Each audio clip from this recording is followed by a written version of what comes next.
Assalamualaikum warahmatullahi wabarakatuh.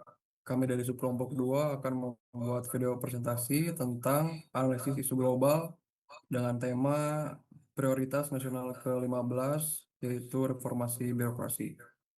Sebelum mulai, saya akan memperkenalkan terlebih dahulu anggota kelompok dari kelompok Subkelompok 2. Yang pertama ada Daniel Ananda yang berhalangan hadir karena sakit. Lalu ada Gia Nurgiana, yang ketiga ada Haikal Ferdiansyah, yang keempat ada M. Farel, dan yang terakhir ada saya sendiri. Pada kesempatan kali ini saya akan menjadi moderator yang akan mengatur jalannya presentasi kali ini. Baik, langsung saja kita mulai. Silakan kepada Bapak Haikal Firdiansyah untuk menjelaskan pendahuluan dan pengertian dari reformasi birokrasi. Waktu dan tempat dipersilakan. Baik, terima kasih kepada Bapak Julfikar atas kesempatannya. Di sini saya akan menjelaskan latar belakang dan pengertian reformasi birokrasi. Untuk latar belakang, reformasi birokrasi merupakan salah satu agenda fundamental dalam upaya perwujudan tata kelola pemerintah yang baik atau good governance. Secara konseptual, birokrasi diposisikan sebagai mesin utama pemerintah yang bertugas menerjemahkan kebijakan politik menjadi pelayanan publik yang nyata. Namun dalam perjalanannya, birokrasi seringkali menghadapi tantangan struktural dan kultural yang menghambat efektivitas kinerjanya. Untuk pengertian reformasi birokrasi, reformasi birokrasi adalah upaya pemerintah untuk melakukan perubahan besar terhadap sistem penyelenggaraan pemerintah. Perubahan ini dilakukan secara terencana, menyeluruh, dan berkelanjutan. Terencana berarti memiliki tujuan dan strategi yang jelas, menyeluruh mencakup semua aspek pemerintahan, dan berkelanjutan dilakukan secara terus-menerus. Tujuan utamanya adalah menciptakan tata kelola pemerintah yang baik atau good governance. Terima kasih kepada Bapak Julfikar, saya kembalikan. Baik, terima kasih Bapak Haikal atas penjelasannya. Selanjutnya dipersilakan kepada Bapak Gia Nurgiana untuk menjelaskan tujuan dan sasaran reformasi birokrasi. Baik, terima kasih kepada Bapak Julfikar atas kesempatannya. Langsung saja, yaitu tujuan reformasi birokrasi ada beberapa poin, yaitu mewujudkan birokrasi yang bersih dan bebas dari KKN. Yang kedua, meningkatkan kualitas pelayanan publik agar lebih cepat, mudah, dan terjangkau. Yang ketiga, meningkatkan kinerja dan profesionalisme aparatur sipil negara (ASN). Yang keempat, mewujudkan pemerintahan yang transparan, akuntabel, dan terpercaya. Dan yang terakhir yaitu mendukung pembangunan nasional secara efektif. Selanjutnya yaitu sasaran reformasi birokrasi. Terwujudnya birokrasi yang bersih dan akuntabel, yaitu bebas korupsi dan dapat dipertanggungjawabkan, kapabel dan profesional, memiliki kemampuan dan kompetisi yang tinggi, dan yang terakhir yaitu pelayanan publik yang prima, berkualitas, cepat, dan memuaskan masyarakat. Baik, terima kasih Bapak Gian atas pemaparannya. Selanjutnya saya persilahkan kepada Bapak Farel untuk menjelaskan isu global dan program reformasi birokrasi.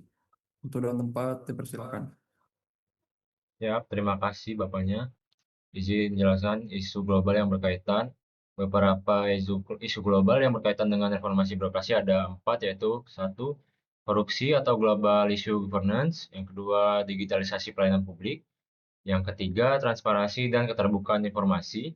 Dan keempat, good governance atau tata kelola pemerintahan yang baik. Selanjutnya, 4 program reformasi birokrasi. Yang pertama, digitalisasi layanan atau e-government. Yang kedua, penyederhanaan birokrasi. Yang ketiga, sistem akuntabilitas kinerja. Dan yang terakhir, peningkatan kualitas SDM ASN. Terima kasih, Bapak. Baik, terima kasih Bapak Farel. Selanjutnya dipersilahkan kepada Bapak Haikal untuk menjelaskan contoh dan manfaat dari reformasi birokrasi. Baik, Bapak Julfikar, atas kesempatannya. Saya akan membacakan contoh implementasi. Pertama, pelayanan administrasi secara online, misalnya pembuatan KTP, izin usaha. Contoh kedua ada pendirian mall pelayanan publik atau MPP untuk pelayanan terpadu. Contoh ketiga, penerapan sistem pemerintahan berbasis elektronik atau SPBE. Dan contoh keempat, penyederhanaan proses perizinan usaha untuk mempercepat investasi. Dan manfaat reformasi birokrasi, yaitu pelayanan publik menjadi lebih cepat, mudah, dan efisien. mengurangi praktik korupsi dan penyalahgunaan wewenang, penggunaan anggaran negara menjadi lebih efektif, meningkatkan kepercayaan masyarakat terhadap pemerintah, mendukung pertumbuhan ekonomi dan pembangunan. Mungkin segitu saja dari saya. Terima kasih Bapak Jupiter. Baik, terima kasih Bapak Haikal.